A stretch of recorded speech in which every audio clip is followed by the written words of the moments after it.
मेरे प्यारे तरुण तरुणियों, आज मध्ययुगीन कविता के अंतर्गत रहने वाले दूसरा कविता का जो नाम है तुलसीदास के दोहे। ये तुलसीदास के दोहे के अंतर्गत आज हम सविस्तार जानकारी प्राप्त करेंगे। तुलसीदास कहते ही आपको पता चलता है कि ये मध्य युगीन काल के एक आधार स्तंभ के रूप में रहने वाले, दूसरा स्थान में या तीसरा स्थान में आने वाले प्रमुख कवि माना जाता है। उनका परिचय करके बाद में दोहे के अंतर्गत रहने वाले विचार के बारे में हम दोनों चर्चा करेंगे। ठीक है, आप सभी पाठ्य पुस्तक खोल के आराम से वाक्य के साथ वाक्य को देखते, निगरानी के साथ, अगर मैं गलत पढ़े तो, या आप कभी कभी इधर उधर देखकर मैं पहला पंक्ति पढ़े तो आप तीसरा पंक्ति पढ़ते समय पहला पंक्ति, इस तरह नहीं होना चाहिए। मेरे नवा युवकों, ध्यान से पाठ्य पुस्तकों को देखना चाहिए। तुलसीदास के दोहे। कवि परिचय। महाकवि तुलसीदास जी का जन्म सन 1532 में हुआ था।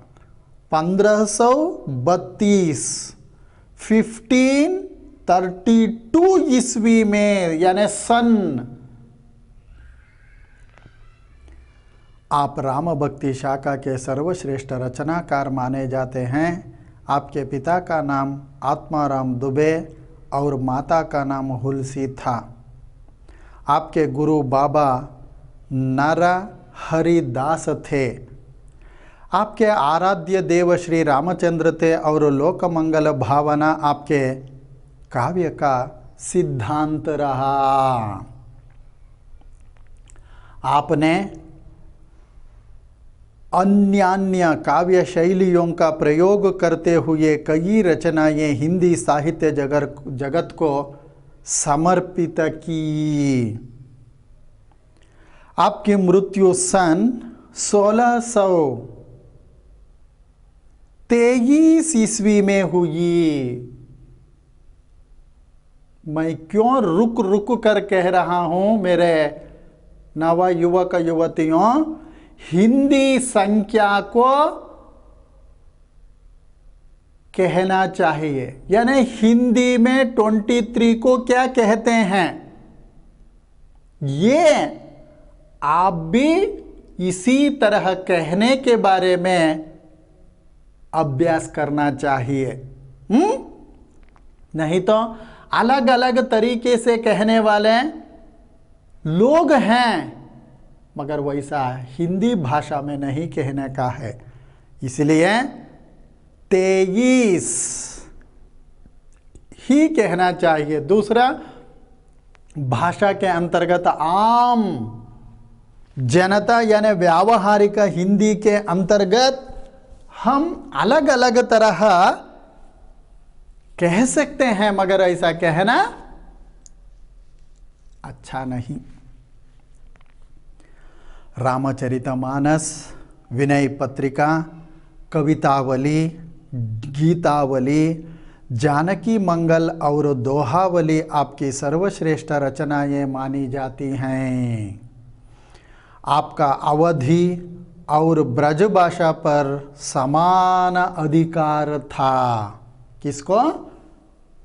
संत तुलसीदास जी को।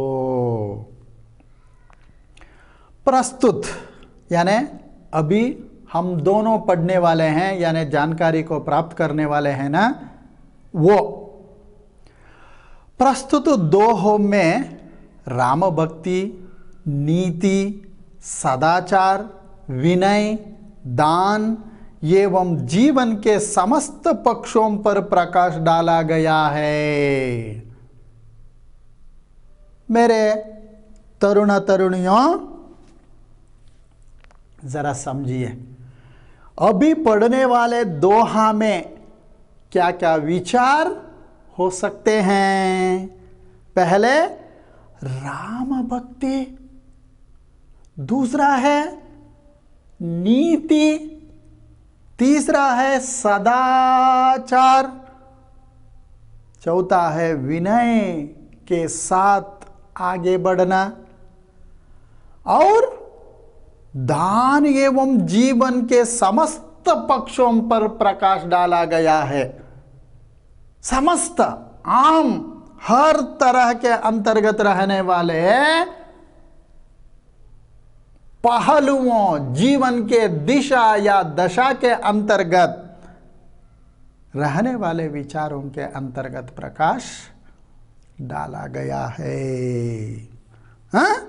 ये है संत तुलसीदास जी का संक्षिप्त जीवन परिचय तथा तुलसीदास के दोहे जो है ना, दोहे के अंतर्गत यानी दोहे में रहने वाले संक्षिप्त सारांश क्या हो सकते हैं, ये अंदाजा हमें इसके द्वारा पता चला।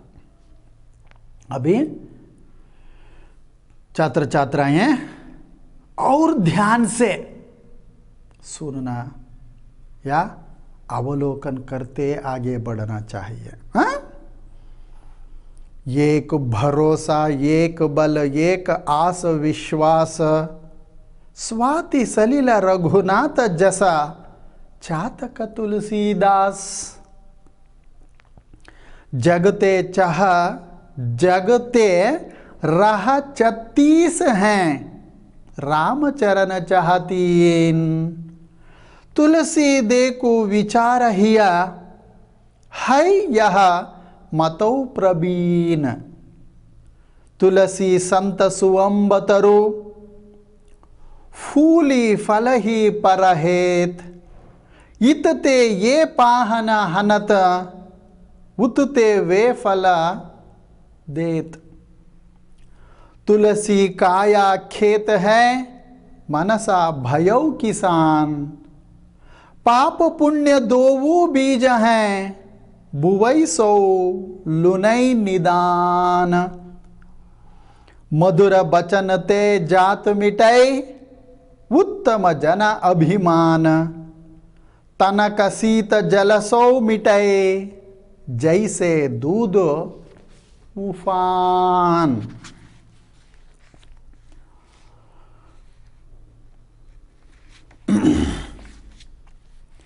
काम क्रोध मद लोभ की जौ लौ मन में खान। तौ लौ पंडित मूर्खों, तुलसी एक समान। आवत ही हर्ष नहीं, नैनन नहीं स्नेह। तुलसी तहाँ ना जाइए, कंचन बरसे मेह। तुलसी कबहु ना त्यागिए, अपने कुल की रीति। लायक ही सो कीजिए, ब्याह बैर अरु प्रीति। बिना तेज के पुरुष की अवश्य अवज्ञा होय। आग बुझई जो राख को, आप बुवई यानी आप चुवई सब कोई। इस तरह 10 दोहे हैं। ये दोहे में क्या क्या विचार हो सकते हैं, अभी हम पहले ही इसके बारे में संक्षिप्त सा हमें विचार पता चल गया है। उसी के आधार पर हम इसको अधिक से अधिक जानकारी प्राप्त करने का जो प्रयास करेंगे। देखिए,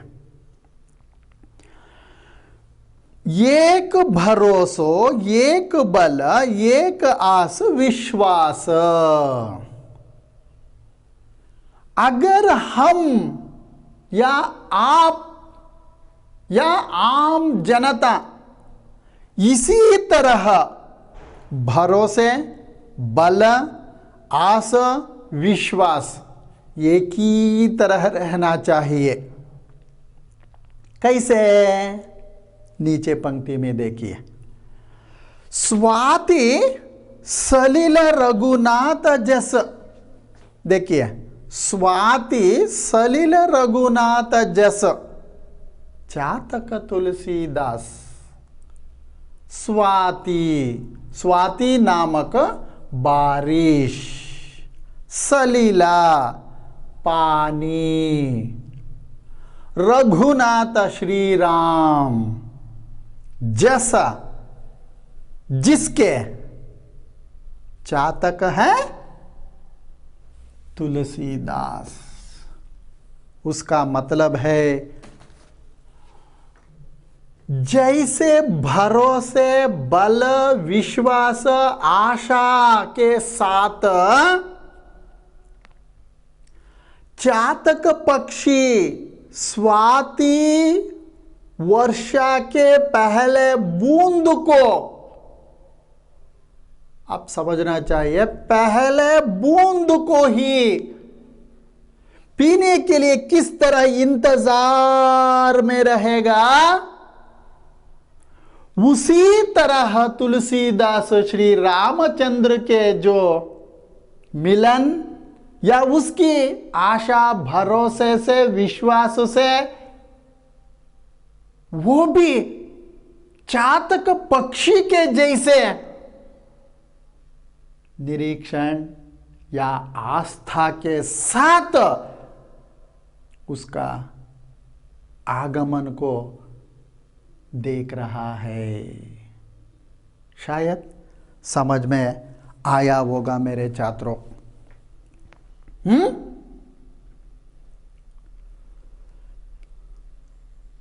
तरुणों, इसमें कुछ नहीं, जैसे चातक पक्षी स्वाति नामक वर्षा के पहले बूंद को पीने के लिए कैसे इंतजार में रहते थे,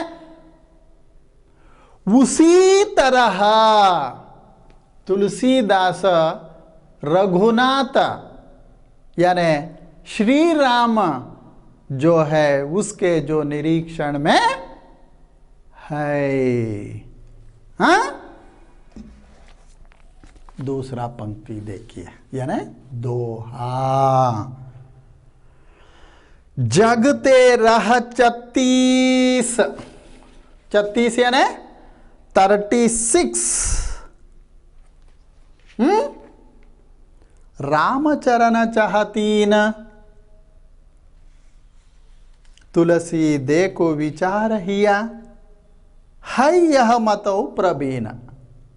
उदाहरण के अंतर्गत इसके लिए दूसरी एक कथा मुझे याद आ रहा है कि गणपति और सुब्रमण्य की जो कथा मुझे याद आ रहे हैं, क्योंकि आपको स्मरण दिलाना चाहता हूँ या जानकारी देना चाहता हूँ। जानकारी के लिए ईश्वर और पार्वती उनके दोनों बेटों को कहते हैं कि इस भूमंडल को एक भ्रमण करके कौन जल्दी आ जाएगा, उनको एक ना एक तरह का जो तोहफा हो या जो भी हो उसको हम दे देंगे। तुरंत सुब्रमण्य के पास वाहन यानी मोर जो थे ना, उसको लेकर उन्होंने भ्रमण यानी घूम कर आने के लिए लेके चले गए। मगर गणपति बहुत बुद्धिमान विघ्न विनाशका, उन्होंने 1 मिनट सोचा, भूमंडल ठीक है, कहाँ है, मेरे पिताजी और माताजी ही मेरे लिए भूमंडल मानकर उन्होंने जो क्या किया, उनको दोनों को एक चक्कर लगाकर नमस्कार करके उनके बाजू में खड़े थे। ये सुब्रमण्य जी भ्रमण करके आके देखता है, मगर विघ्न विनाशका गणेश, मोदक प्रिया विनायक उधर ही खड़े थे। उसको हैरान होकर, मगर इनका वाहन है मूषिका, ये मूषिक वाहन में कैसे जाके इतना जल्दी आ सकता है? बाद में पूछे तो पता चलेगा। अयो, इसीलिए मेरे तरुण तरुणियों, कोई भी या किसी भी काम करने से पहले एक पल सोचना चाहिए। सोचकर आप काम करने के लिए शुरू करना चाहिए। उसी तरह यहां पे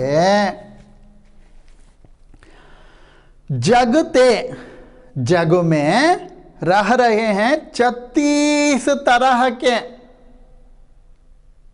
मगर राम नामक रघुनाथ का चरण को पाने के लिए 36 विचारों की जरूरत नहीं है, सिर्फ चाह या 3 काया वाचा मनसा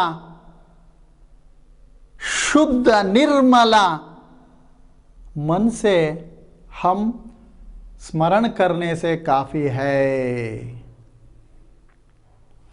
तुलसी देखो विचार हिया, तुलसीदास समझ रहे हैं, देख रहे हैं, इतना ही है विचार, मगर हम घूमकर फिरकर घुमड़कर इधर उधर से हम आते हैं।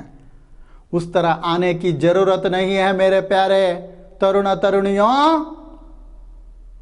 सटीक रास्ता है, रास्ता या सड़क डगर है, हमें पता नहीं है।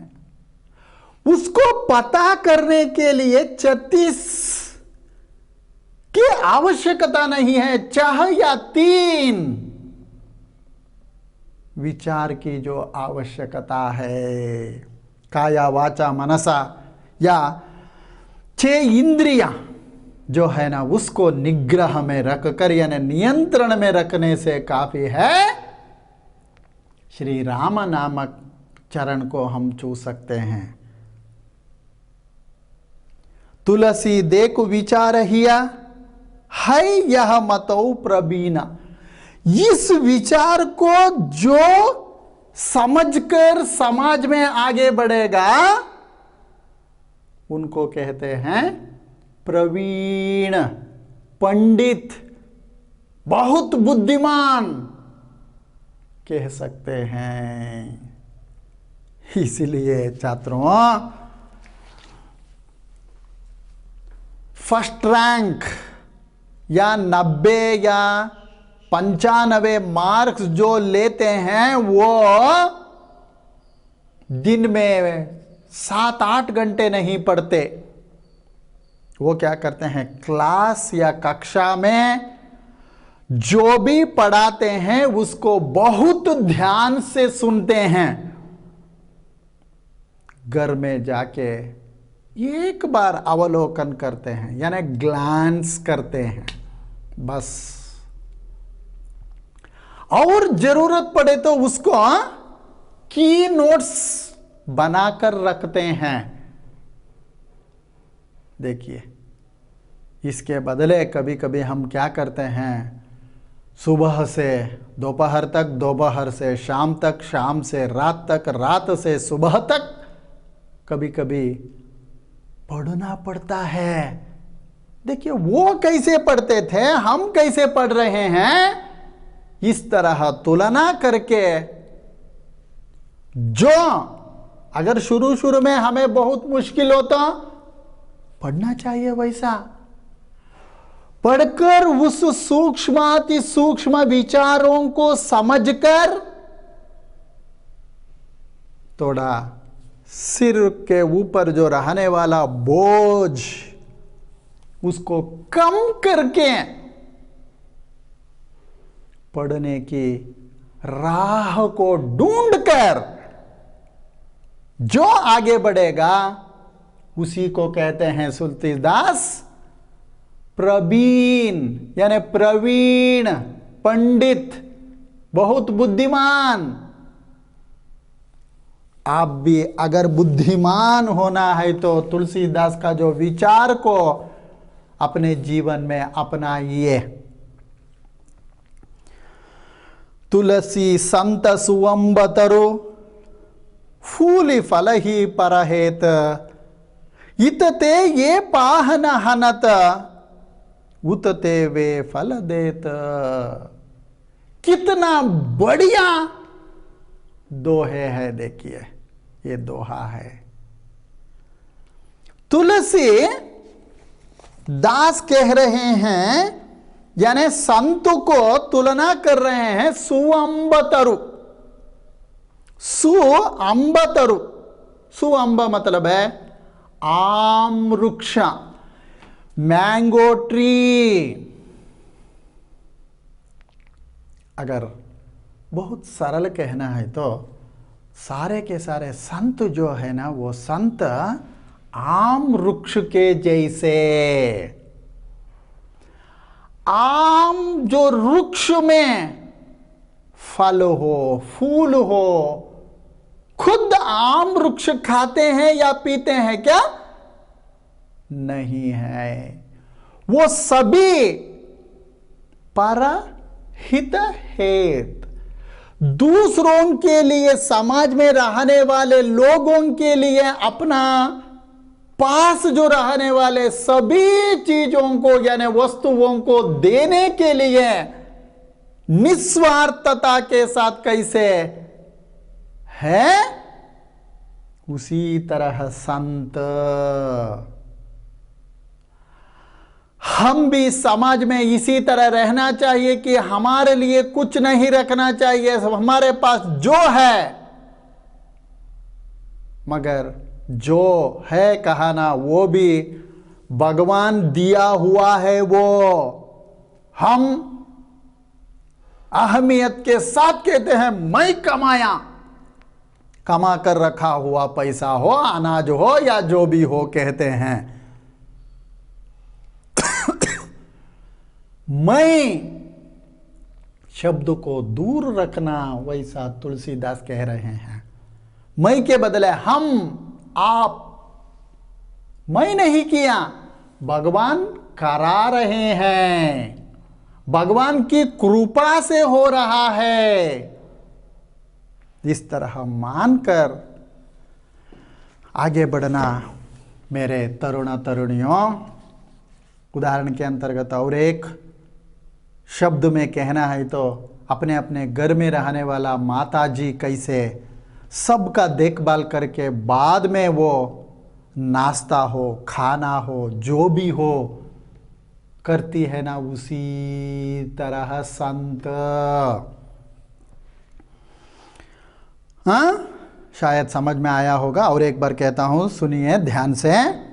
तुलसी संत, सुअंबतरु, सुअंबा आम वृक्ष, फूली पता है फूल, फल ही फल, परहित दूसरों के हित के लिए, यानी दूसरों के लिए।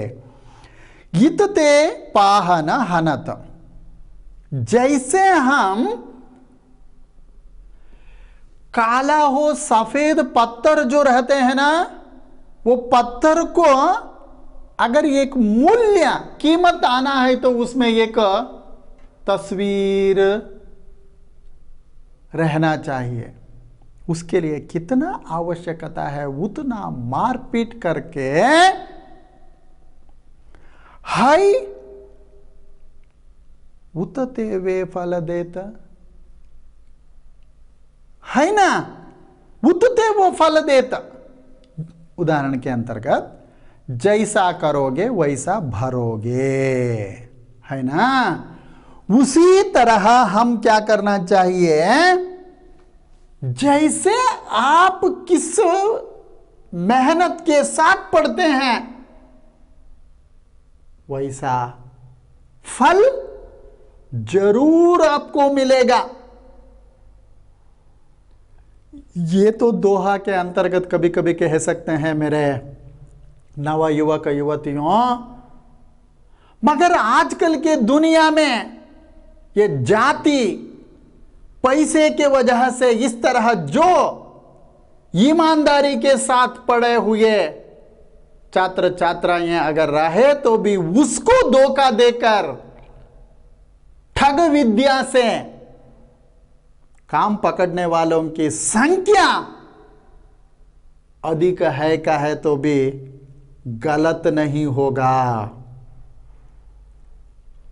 मेरे मित्रों के जैसे रहने वाले आप सभी को और एक बार कहता हूं कि मैं किसी को भी नजर यानी मकसद से मैं नहीं कह रहा हूं, मगर दोहा में जो आया उसको समझाने के लिए इसी तरह आपको मैं उदाहरण दे रहा हूं सिर्फ। मगर आज तक धनवान और सत्तागिरी राजकीय व्यवस्था जिसके पास धन है ना, उनके खिलाफ नहीं है, उनके साथ साथ तो शुरू में जाता है, बाद में उसी को कभी कभी उनका तकदीर उनका समय ठीक नहीं तो वो भी कानून के खिलाफ तो वो नहीं जा सकता। कानून के अंदर ही उसका जो क्या क्या करना या कराना उस तरह करके या करा के उसका फल भुगतना पड़ता है। ये तो जरूर मेरे नव युवक युवतियों, इसलिए आशा करना चाहिए जितना हमें आवश्यकता है और दूसरों के लिए देने के लिए कितना आवश्यकता है उतना हम कमा कर रखना चाहिए। उससे ज्यादा कमा कर अगर रखे तो इस तरह का जो फल हम भुगतना जरूरी है। तुलसी काया खेत है, मनसा भयौ किसान, पाप पुण्य दोवु बीज है, बुवई सौ लुनई निदान। देखिए तुलसी दास कह रहे हैं काया खेत है, काया कब्ज कर्तव्य, काया वाचा मनसा ईमानदारी के साथ प्रामाणिकता के साथ खेत है। देखो अगर खेती बाड़ी करने वाले हमारे भूमि धरती पे जो भी किसी भी जाति वाले अगर खेती बाड़ी करना शुरू किए तो वो जाति को देखकर वो फल नहीं देते, जैसे काम करेगा उसी के आधार पर उसको फल मिलेगा। धरती या भगवान इस तरह आगे पीछे यानी असमतोलन कभी भी नहीं करेगा, मगर हम जैसे कहा ना उसी तरह रहने वाले लोग आगे पीछे जो करते हैं। काया खेत है, मनसा भयौ किसान, मन के साथ जो खेत में काम करेगा उनको ही बहुत बढ़िया फल के साथ मिलने वाले फलितांश के द्वारा रहने वाला कौन है? किसान। पाप पुण्य दोवु बीज है। देखो हमारे जीवन में पाप कौन सा है, पुण्य कौन सा है, इस तरह सोच समझकर हम खेत में पाप पुण्य नामक बीज को बोना पड़ता है। बुवई धरती सौ लुनई निदान, धीरे धीरे उसके लिए जितना समय की आवश्यकता है, जरूरत है, वो समय के मुताबिक उसके लिए मिलेगा। जिस तरह का जो बोएगा उस तरह का जो फल धीरे धीरे थोड़ा समय के बाद उनको मिलेगा। ध्यान से सुनना छात्रों, क्योंकि ये अवधी भाषा, ब्रज भाषा या खड़ी बोली भाषा के अंतर्गत रहने वाले शब्द हैं, मगर शब्द का अर्थ आप समझने से इससे बढ़िया सरल अगर आधुनिक हिंदी में भी कभी कभी हमें पढ़ने को नहीं मिल सकता। समझना चाहिए ठीक तरह। देखिए अगला, मधुर बचन तई जगत मिटाई, जगत में जात मिटाई। मधुर वचन, वचन यानी वचन, ते जात मिटाई। जगत में मधुर वचन के साथ साथ हम आगे बढ़ने से हमारा जात मिट सकते हैं। देखो, आप समझ सकते हैं कि आप अपने अब तक एसएसएलसी तक पढ़कर आप आए हैं। अगर आप निरीक्षण यानी अवलोकन करके अगर आ रहे तो आपको पता चलेगा कि चुपचाप रहे तो भी कुछ मित्र कह सकते हैं या दूसरा नाम भी दे सकते हैं, मगर वो चुपचाप रहने के लिए नहीं छोड़ते, चाहते चाहते बातें कराते हैं। उस तरह रहने वालों से जरा दूर रहना चाहिए छात्रों। इसीलिए उस तरह रहने वाले उसको कहते हैं धोखेबाजी कहते हैं। मन में एक, मुंह में एक कह सकते हैं। उत्तम जन अभिमान, देखो इस तरह उत्तम जन जो है ना, जन का जो अभिमान पाने के जैसे हम क्या करना चाहिए, काम, कर्तव्य और सेवा करते आगे बढ़ना। तनक शीत जलसौ मिटाए, तनिक शीत, शीत, जलसौ पानी के अंतर्गत, मिटाई मिटता है यानी नाश हो जाता है। जैसे दूध उफान, यानी दूध आएगा ना, वो दूध को हम गर्म करते करते करते उसको भी एक प्रमाण रहेगा। उतना आप गर्म कराने से वो बर्तन के अंदर ही रहेगा। अगर उसका औसत या प्रमाण अधिक होने से बर्तन के ऊपर से उफान, नोरे, केने, अंति वाला वो बर्तन के बाहर से जैसे आ जाएगा ना, उसी तरह चला जाएगा। बाहर आने से किसको फायदा?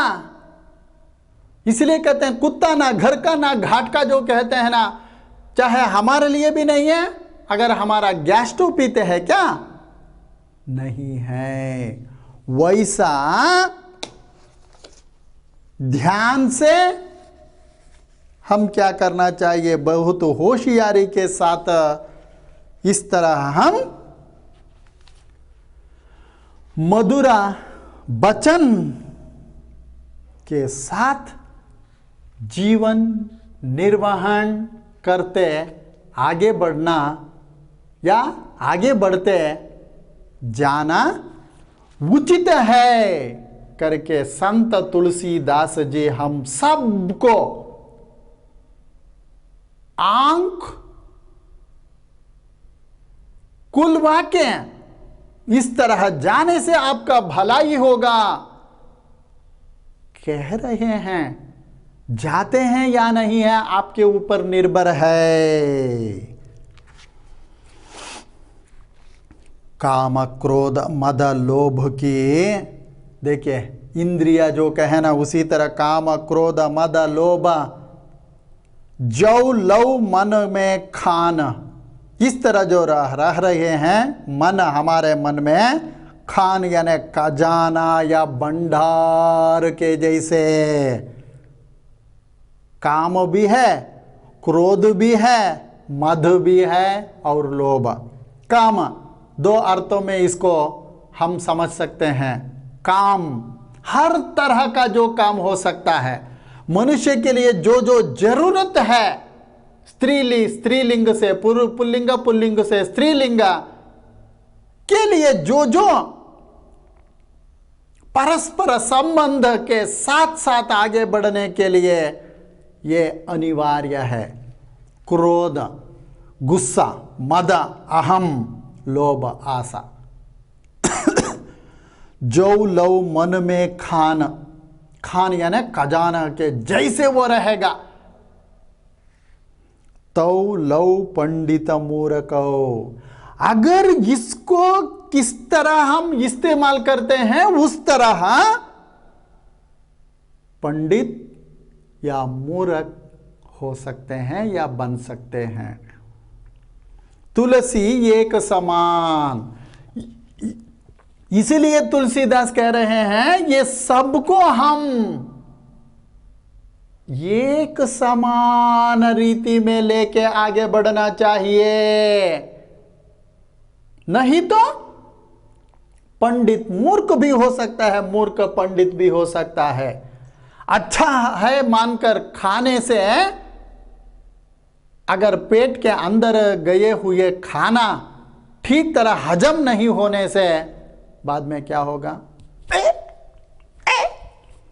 उल्टी होगा ना। होने से क्या फायदा? उस तरह उल्टी होने से पहले की अवस्था के बारे में सोचकर समझकर हम काम करना चाहिए मेरे तरुण तरुणियों। ये सबको काम, क्रोध, मद, लोभ ये खजाने के जैसे जो रहते हैं ना, उसको हम क्या करना चाहिए?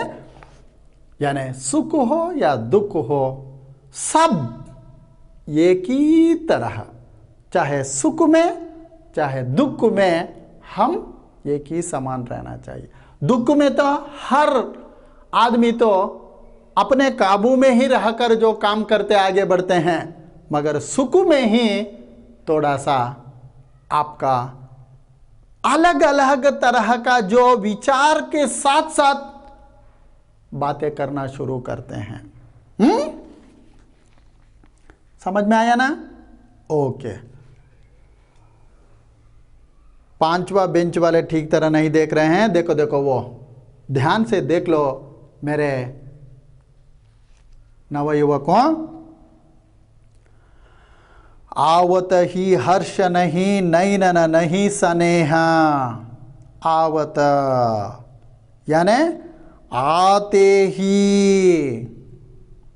हर्ष नहीं, हर्ष संतोष खुशी नहीं, नैनन नहीं स्नेह, नैनन आंखों में नहीं स्नेह, स्नेह के बिना आंखों के द्वारा देखने से क्या होगा? देखिए, तुलसी तहां ना जाइए, तुलसीदास कह रहे हैं कि वहां मत जाइए। कंचन बरसे मेहा, कंचन यानी सोना, बरस बरसते हैं, मेहा यानी मेघ बादल, यानी हमारे लिए बहुत खास मेहमान कहते हैं या मानते हैं। खास शब्द जहां या कहां इस्तेमाल करते हैं वहां पर बहुत होशियारी के साथ हम रहना चाहिए। कैसे? यानी ऐसे तुलसीदास जी कह रहे हैं।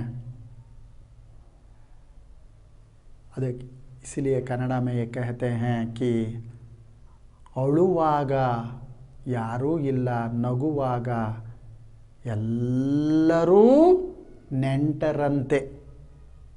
समझ में आ रहा है ना कन्नड़ सबको? अಳುವಾಗ ಯಾರೂ ಇಲ್ಲ, ನಗುವಾಗ ಎಲ್ಲರೂ ನೆಂಟರೆ। देखो, अगर आपके पास यानी जेब में हो या पर्स में ज्यादा से ज्यादा पैसा रख कर खर्चा करने के लिए अगर तैयार रहे तो मैं भी तुम्हारे साथ आऊंगा आऊंगी कहकर पैसा खाली होने तक आपके साथ रहते हैं। बाद में hi bye tata see you कहकर अपने अपने घर जाते हैं। मगर ये खर्चा होने के बाद अगर सोचने से क्या फायदा?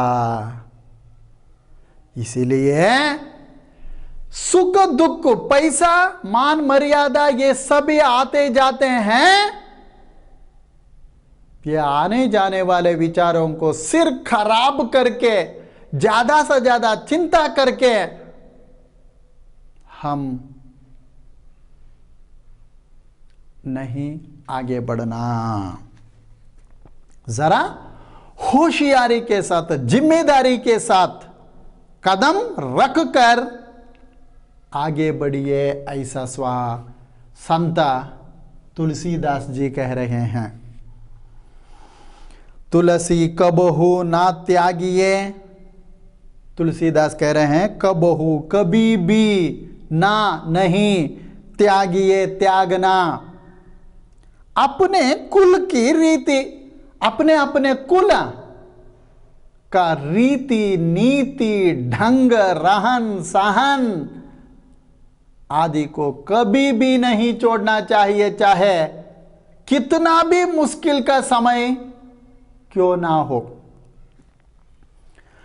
लायक ही सो कीजिए, जो आपको अच्छा लगेगा, जो आपको लायक मानते हैं उसी को आप करना चाहिए। उसके बदले दूसरे जो कहते हैं मानकर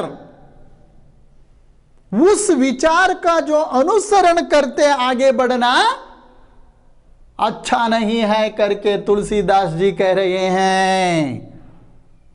उसके लिए दो तीन शब्दों का जो उदाहरण के साथ आपको समझाने का जो प्रयास कर रहे हैं, उस तरह का जो हालत यानी वातावरण कहां मिलेगा। एक है ब्याह, दूसरा है बैर और प्रीति और ज्यादा प्रीति। यहां पर जो दिखाते हैं ना,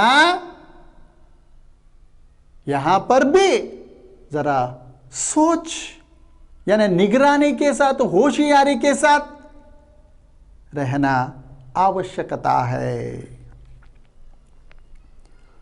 बिना तेज के पुरुष की, बिना तेज यानी पराक्रम बल धैर्यवान बलवान पुरुष की अवशी अवज्ञा होए।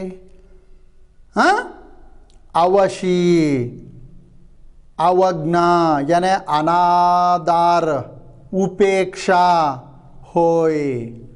होने से किसको? पराक्रम बल धैर्यवान व्यक्ति के लिए इस तरह अपमान अनादर उपेक्षा होने से आगी बुझई ज्यो राख को, आगी आग बेंकी फायर बुझाई आरिसु ज्यो राख को, राख यानी भस्मा जो कहते हैं ना, उसी तरह जले पदार्थ का अवशेष कहते हैं। भस्मा धूलता जो कहा ना, उसका अर्थ उसको विस्तार से कहना है तो जले पदार्थ का अवशेष आप चुवई सब कोई। इसलिए वो आग नहीं है मानकर वो जला हुआ या जले हुए जो वुडन पीस को जलने के बाद अगर उसमें आग नहीं है मानकर अंदर हमारा जो हाथ रखने से गर्म होगा, उस तरह तेज पुरुष बलाक्रम पराक्रम बल पुरुष रहते हैं। इसलिए उस जैसे जो रहने वाले लोगों के साथ हम जरा जिम्मेदारी के साथ, जरा अंतर सोच समझकर काम करना, काम करना उचित है। उस तरह करते अगर आगे बढ़ने से हमारे लिए भी अच्छा है, उनके लिए भी अच्छा है। ये है तुलसीदास जी के दोहे के अंतर्गत रहने वाला जो विचार। जैसे मेरे नव युवक युवतियों, आपके हाथ में पेंसिल तो है, मैं समझा हूं। अभी प्रश्न के लिए उत्तर बताऊंगा, आप पेंसिल से लिखते जाइए। एक शब्द या वाक्यांश या वाक्य में उत्तर लिखिए। पहला प्रश्न का उत्तर है, तुलसीदास किस पर विश्वास करते हैं? राम भक्ति जो करते हैं उन पर विश्वास करते हैं। दूसरा, तुलसीदास किसको आराध्य देव मानते हैं? राम या रघुनाथ। तीसरा, संत का स्वभाव कैसा होता है? सुअंबतरु, आम पेड़ वृक्ष के जैसे। इसलिए आप क्या लिखना है? सुअंबतरु। चौथा, तुलसीदास काया और मन की उपमा किससे देते हैं? खेत और किसान। पांचवा, मधुर वचन से क्या मिटता है? जात। छठा, पंडित और मूर्ख एक समान कब लगते हैं? मन में खान। सातवां, तुलसीदास कहाँ जाने के लिए मना करते हैं? हर्ष स्नेह, बहुत प्यार से देखभाल जहां करेगा वहां पर देख जाने के लिए मना करते हैं। बिना तेज के पुरुष की अवस्था कैसी होती है? राखो, जले पदार्थ के जो अवशेष के जैसे। अगर इसमें जरा आगे पीछे होने से आप क्या करना चाहिए? किताब को देखकर यानी पढ़कर समझाया हुआ जो विचार में थोड़ा सोच समझकर प्रश्नों का उत्तर लिखना चाहिए। दूसरा मेन, निम्नलिखित प्रश्नों के लिए उत्तर लिखिए। तुलसीदास की राम भक्ति का वर्णन कीजिए।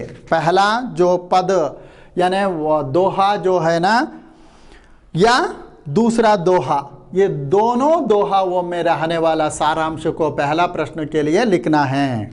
दूसरा, तुलसीदास के अनुसार संत के स्वभाव का वर्णन कीजिए। संत का स्वभाव यानी तीसरा दोहा जो है ना, तीसरा दोहा के सारांश लिखना काफी है। तीसरा, तुलसीदास ने मधुर वचन के महत्व का कैसे वर्णन किया है? मधुर वचन यानी पांचवा दोहा है ना, पांचवा दोहा का सारांश लिखना है।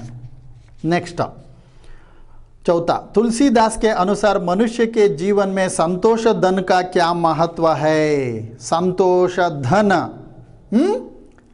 ये जो अगर आपके जो किताब में ये प्रश्न है तो उसको लिखिए, नहीं तो नहीं।